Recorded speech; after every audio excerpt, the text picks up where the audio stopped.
Halo anak-anak, bagaimana kabar anak-anak hari ini? Semoga anak-anak di rumah dalam keadaan sehat dan selalu semangat dalam mengikuti pembelajaran pada pagi hari ini. Anak-anak, jangan lupa untuk mengisi daftar hadir yang ada di Google Classroom terlebih dahulu ya. Sebelumnya, perkenalkan nama saya Miss Ayuka.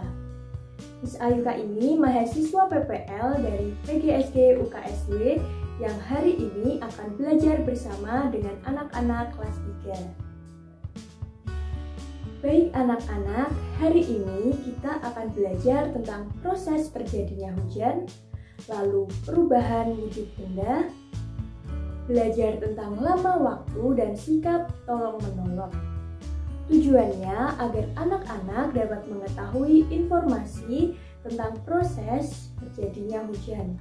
Lalu anak-anak bisa membuat kalimat tentang perubahan wujud benda dan anak-anak dapat menentukan lamanya waktu dari suatu kejadian dan anak-anak juga dapat mengetahui manfaat dari sikap bergotong royong.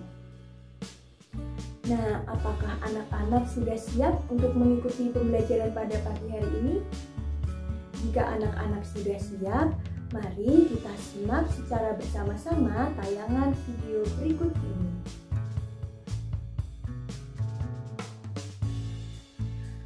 Proses terjadinya hujan. Mari kita dengarkan cerita Lani ya, anak-anak.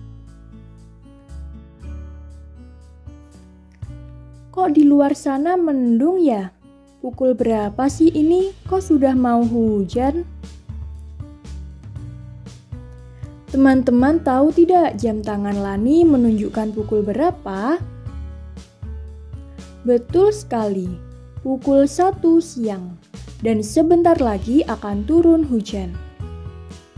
Apakah teman-teman tahu bagaimana proses terjadinya hujan?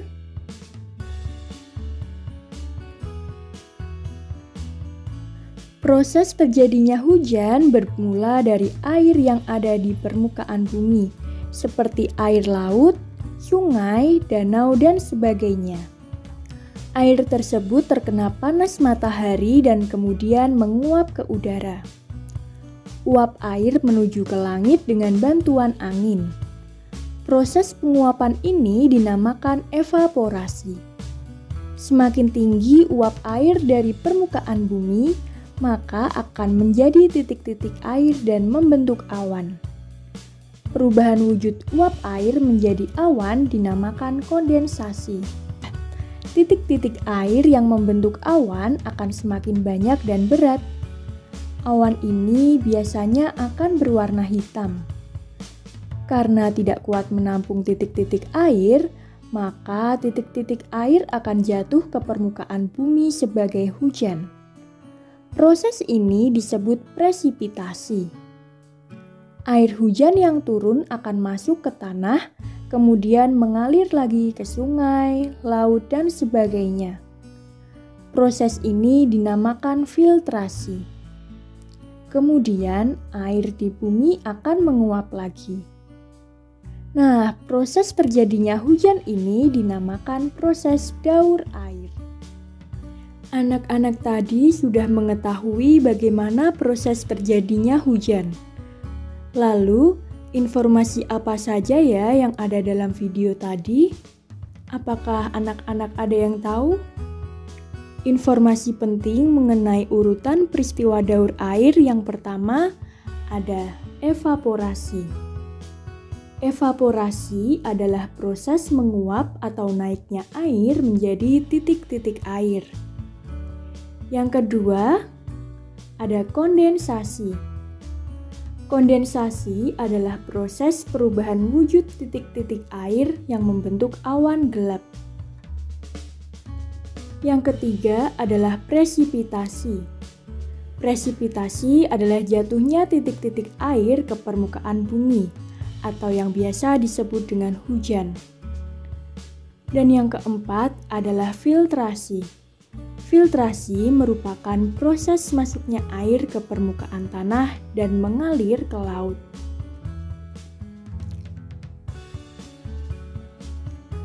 Sesuai dengan yang sudah kita pelajari, bahwa air laut menguap menjadi titik-titik air.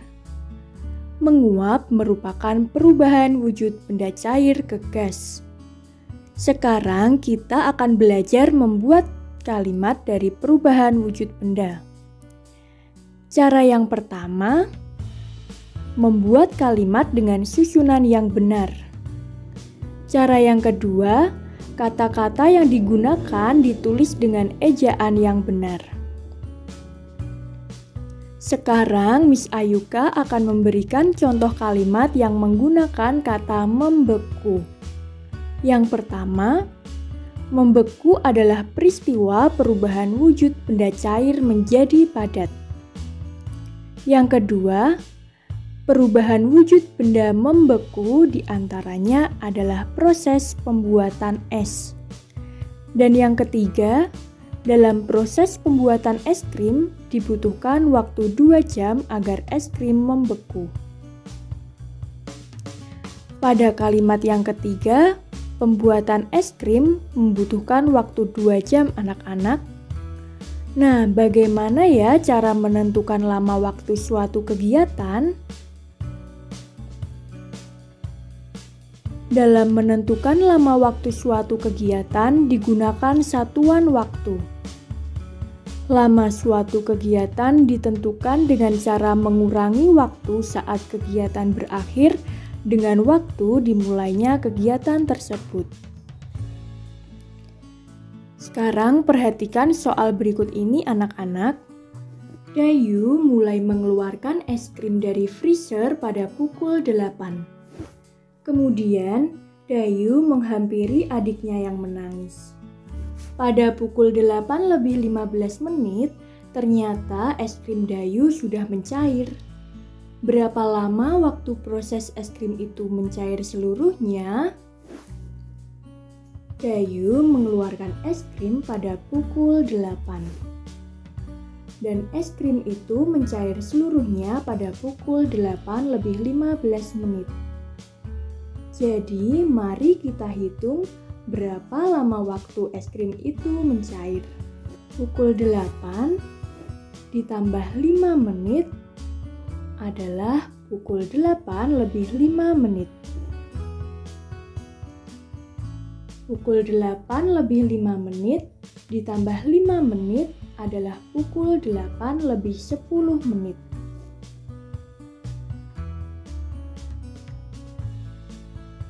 Dan pukul 8:10 ditambah 5 menit adalah pukul 8:15. Jadi lamanya waktu adalah pukul 8:15 dikurangi pukul 8 sama dengan 15 menit. Untuk membuktikannya, 5 menit ditambah 5 menit ditambah 5 menit hasilnya adalah 15 menit. Anak-anak, pada pembelajaran sebelumnya kita sudah mempelajari bahwa wujud sikap bersatu adalah saling tolong-menolong. Coba anak-anak perhatikan gambar berikut ini. Jika ada seorang temanmu yang terjatuh, apa yang akan kamu lakukan? Betul. Jika ada teman yang terjatuh, maka kita harus menolong teman yang terjatuh. Lalu, kita harus menenangkan teman yang terjatuh dan mengobati teman jika terluka. Membantu orang lain seharusnya dilakukan dengan tulus dan tidak terpaksa. Selain menolong teman, kita juga dapat membantu sesama kita, membantu masyarakat yang ada di sekitar rumah kita. Untuk lebih jelasnya, kita bisa lihat tayangan video berikut ini.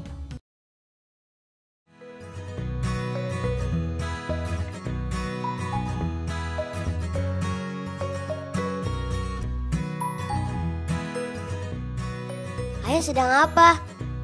Oh, ini naruh beras jumputan. Beras jumputan itu gunanya buat apa? Ayo anak-anak, minum dulu. itu salah satu simbol gotong royong di Indonesia. Juga membiasakan keluarga kita menabung. Di daerah lain ada juga. Di Jawa Barat sebutnya parelek. Oh gitu ya. Membangun jembatan dan pindahan rumah pun, masyarakat Indonesia selalu bergotong royong. Semua daerah punya kebiasaannya masing-masing. Tapi intinya sama, gotong royong.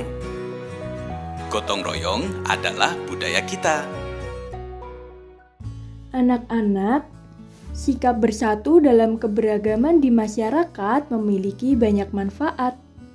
Apakah anak-anak tahu apa saja ya manfaatnya? Manfaatnya adalah untuk menumbuhkan rasa toleransi antar warga masyarakat,